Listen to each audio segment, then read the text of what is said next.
know what? I've decided I'm going to forgive you. Once you're dead!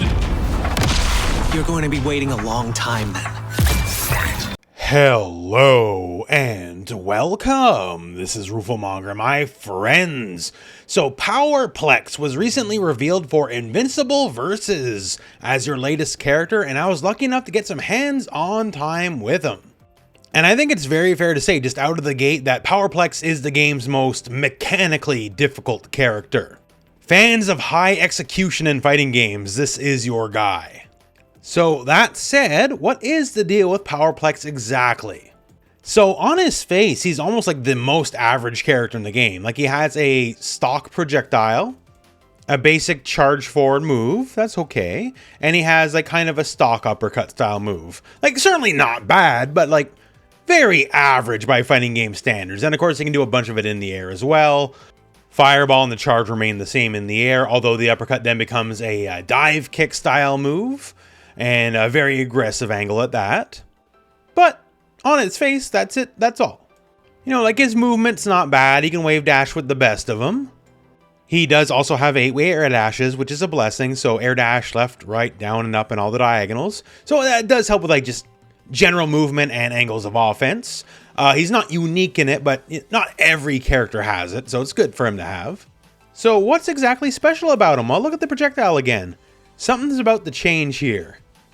Wait, what was that? That wasn't an enhanced move, by the way. That's a regular move.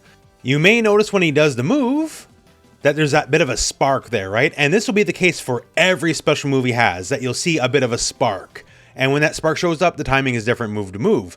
And the spark is a just frame input. So if you input another button press exactly when that spark appears, then your move properties will just change and get better. So in the projectile's case, it just does more hits and it knocks down and does more damage. So it's strictly superior as a move. And again, this is a just frame input. So you do not get this by spending meter. You get this by having good timing and nothing else. So if your timing is off, it might not be the character for you. If you like the executional stuff though, this is the character. And in my testing, the window is pretty tight. Like, so the charge move, if you do the just frame version, it will pop up the enemy in the air. So a big launcher and it'll become a combo starter in and of itself. Whereas the regular version, well, it's just a regular hit, right? So that's it, that's all. And again, this applies to all the special moves. So the uppercut, the just frame portion's at the end of the move, not the beginning. And if you get it at the end of the move, it becomes a dunk down that'll spike the enemy. So if you miss the uppercut, it's still an attack, and if you do hit him, then it's also another combo extending move. And this applies to the air versions of the moves as well. This applies for everything you do. And again, that window is pretty tight. Like, I wasn't given specific numbers, but it has to be no more than like a few frames at most. And again, that timing window is different for every other move. Like the dive kick's at the very end of the dive kick, so it can be difficult. So when I'm saying Powerplex is for fans of high execution in fighting games, I am not overselling it. You literally have to be a better player at the game to use this character correctly. Otherwise, you're going to have drop combo after drop combo after drop combo, or it might not even begin the combo to begin with because you might not get the launcher property or whatever various moves you're looking for. Effectively, this is a character like you see him at the character select screen, unless he's just really your favorite character. You can safely assume dude on the other end knows how to play some fighting games. Because Powerplex just adds a level of complexity the rest of the roster doesn't have. It's not to say everyone's an easy character, but he's just simply, of the announced characters anyways, by far the most difficult in what he asks of you, the player. And I think that's great in a way. Like, there should be easier characters, there should be hard characters. Some people like being challenged with their characters, and he's definitely the character for it. Also, this is his level 3, and it's pretty okay looking, is what I'll say. I suppose that said, this is where I should mention, nothing you see in the build is necessarily final, as it's a very cool level 3, but in the build I was playing with certain combos, it was doing just a little too much damage. But, you know, work in progress and all that, right? So now one thing to add about the character though, so he does have these complex just frame mechanics, but it is only on your regular moves. If you happen to enhance a move, Alla's EX moves will give you like some kind of property, but they don't need the just frame. Like his EX uppercut launches in and of itself. So versus say like the regular one that has the bounce at the end of it. So you can get the combo without the mechanical difficulty of the just frame. It's not to say that the enhanced move is the same move with the just frame. They are strictly better. Bar is at a premium in this game because bar is also your combo breaker. So you definitely need to save your bar, right? But basically, if you really need to not drop a combo, burn some meter end, then you don't have to worry about the just frames. Now, besides Powerplex, because that's kind of the long and short of it, he's the just frame character, he's going to be difficult. He'll be the 5 out of 5 difficulty character, but there's been some interesting behind the scenes like mechanical changes, which, while good for the health of the game, are direct nerfs to how I learned how to play the game.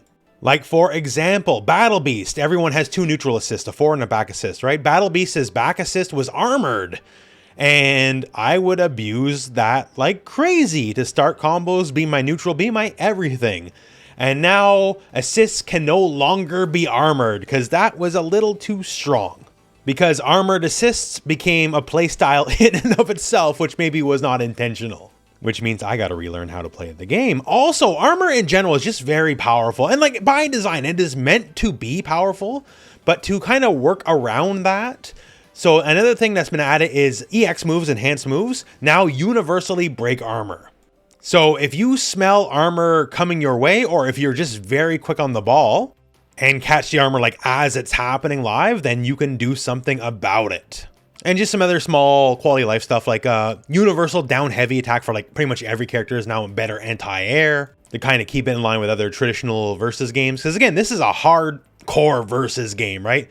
Aerial movement is very big, very important, and you're going to be dealing with air attacks a lot. So a stronger universal option, I think, is to everyone's benefit. And also, they have heard you loud and clear. So this game does have easy inputs, yes, but it also has motion inputs, which were added by the fans' request. But in a purely competitive vacuum, if there's no bonus, if you will, to like classical motion controls, then, you know, easy controls, simple controls are kind of better, right? So they are adding a bonus to classical motion controls. They haven't said what it is yet. They're not prepared to discuss that yet, but it will be happening. That said, I'm sure it's not going to be overwhelming because the game was also designed simple inputs as well. So basically just pick what's good for you. But for the people worried that simple inputs would just be straight up better than motion inputs, don't worry. They got the message on that one. And that said, we're getting close. The game launches in April. We're at the end of February right now. Not much longer. I will say I've seen this game in various forms and various builds over time, and it's shaping up better and better and better every time I see it, and I'm really excited for it. Not the least of which, you know, for me personally, I like playing Team Big, and Lucan, Battle Beast, and Monster Girl is exactly that. And if you're looking for some cheesy zoners too in a classic versus way, hey, Adam, Eve, and Cecil are absolutely that as well. But yeah, since I had some hands-on time with the character, I figure, hey, let's talk about him. And look forward to Powerplex and many other characters when Invincible Versus launches later in April. But that said, my friends, that's it for me and that's it for the video. So, thank you very much for watching. Hope this video has found you well, and when the time comes, go out and play some Invincible Versus.